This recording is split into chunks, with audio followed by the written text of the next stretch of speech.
Hey guys, welcome to Nerdrucky for Nerds by Nerds. I'm Nerdruckus Ryan, and today I'm joined by... I'm Ted. And I'm Dave. And today we're going to talk about GM tips incorporating holidays and festivals into your campaign world.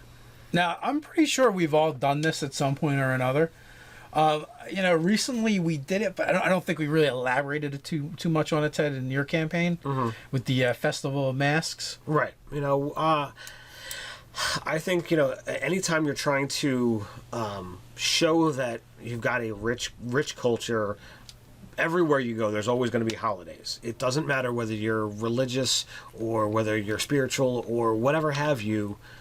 Fantasy worlds are going to have things that happen on a regular basis. So in my game, it was around Christmas time. I wanted to put a holiday adventure out there. I wanted to be able to offer my players a quote-unquote Christmas present without pretty much thrusting, Christmas down people's throat. So Dave and I talked because, we're the DMs right now in Griffin Gaff, and it's like, well, what kind of thing do we do? So since Griffin Gaff started off with a, being created by having this war that had happened a while back, we kind of did this Festival of Masks, and it's a way to kind of fight off the monsters by everyone having this monstrous kind of mask on there, and they celebrate the anniversary of the last battle, right? And it kind of led from there to having this snow globe that wound up being imbued with chaos energy, and someone put a log on the fire that had a lot of chaos energy in it, and it animated a bunch of these decorations, and it whisked away the mayor into this snow globe world that the players had to then go into. So the animated decorations is a little Nightmare Before Christmas-y, right? Like when the presidents came alive and were trying to attack people, right? And that's kind of where I drew my inspiration from. And it was like, well, how do I needed to be able to have some kind of combat encounter in town to kind of kick stuff off. So that was the easiest thing to do. We have these chaos storms and chaos elements in our world, and it's a way for us as GMs to be able to say, all right, I want to have an effect go off. How do I make it happen? It's a plot device to make some random wacky stuff happen. Right, and I'm all about random wacky stuff. But they're two different holidays, aren't they? Like the Festival of Masks is a celebration of the anniversary, but then you created a holiday. Oh, that's right. I kicked off the actual campaign, the very first session by the Festival of Masks. And then I had something else on the actual Christmas. Do we remember? I don't remember what you called it, but I know the ritual part of it was people would make figurines of their friends. It was like a celebration of home and hearth, as it was winter time. The lumber had been kind of. I think you called it the celebration of home and hearth. But like they communally put things in the fire so that everyone's giving this thing, and you presented a token or something that was, however you want to look at it, like a voodoo doll or a statue or whatever else. An effigy. An effigy, there you go. Two people that you considered, friendly, family, whatever. And it was a way to have a Christmas-esque feeling without it being Christmas. So that was just two holidays that Griffin Gaff now has to really enrich the city. That's not, in our Ulfganya campaign that we ran, the Festival of Blades 15 years ago or something. I had the Festival of Blades, which the Dwarves of Stonehome would travel to. I don't even remember the name of. Maybe it was Hoggleford. Might have been. Was it Hoggleford? I think it is. Yeah. Of the town where they would travel to once a year, and they basically would sell their wares for weapons, armor, and anything made of steel and iron from the dwarves.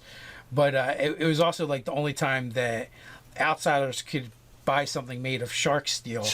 Which was it was the dwarves of Stonehome basically lived in a mountain surrounded by a cavernous desert that was infested with belays, and their rite of passage was to go into that desert and hunt belays, and then they would harvest the head plates from it and smelt them down and make it into through this process into this metal called shark steel, which basically kind of had like that like electric blues through the metal. Now, are we bringing had a sheen to it. Are we bringing that aspect into Chimes of Discordia? I don't know. It's a possibility. We could do that. Oh, and I think the city was Himrick, because Himrick was the bigger city. Hallgolford was like this? little Yeah. Yeah. city. Yeah. Every time you're you right. say it, I'm like, I recognize that name, but was that it? Yeah. Himrick was the larger town. That the The festival dwarves would yeah, have. and then merchants would travel from all over the continent for this festival of blades. So it sprung up into this big thing. There's all kinds of street performers and different kinds of merchants. Yeah. So it became a thing, and it was just something interesting to introduce for the first session of that game. I think I did, and I like to do that because right away it lets your players know, there's something going on here. Like Ted said, there's a history. It just gives it a different feel. Yeah, it establishes cultural and societal norms. You got to think of the fact that like festivals and religious things, like stuff like that, is usually good for an economy because people are buying stuff, producing stuff, whatever, and it's good for the morale of the populace. So of course, monarchs or whatever are going to have some sort of festivals for the peasantry. From the greater picture of it, there's a reason why we do it in our world. So there's a reason that it should be done in the fantasy world that you guys play in. So why not do it if you're not going to take the time to create your own things, use things that exist in our world. You can even just summer solstice, the equinox, things like that are normally things that people celebrate around anyway. So you could. You can go online and find tons of pagan religions that have holidays that you could easily adapt to whatever you're doing. And from the player standpoint, it offers tons of colorful backdrop. From the DM standpoint, it offers lots of great plot hooks to throw into your game. Yeah, just look at like world culture, festivals or whatever. Like there's the Holi festival for like in India where like they throw like colored pigments on one another. It's kind of a thing. So, Like the Rainbow Run. Probably stole it from that. Yeah, exactly. So I don't even know the cultural significance of, but so that's some Google-ness going on. I don't know. It's on An Idiot Abroad. Yeah, it's good. And also it gives us as DMs an excuse to run holiday flavored stuff, adventures, which are fun. Yeah. Whether it's Halloween, Easter, or Christmas. I know you've run. Yeah, I've done a Christmas one. Did a little Shop of Horrors one, but that was just a shout out to another genre thing. Yeah. But have them attacked by giant were-bunnies or something. Anthony Amato talks about his Thanksgiving one, where he basically had the giant turkey monster that would vomit stuffing at people, and they would suffer the itis. Yeah.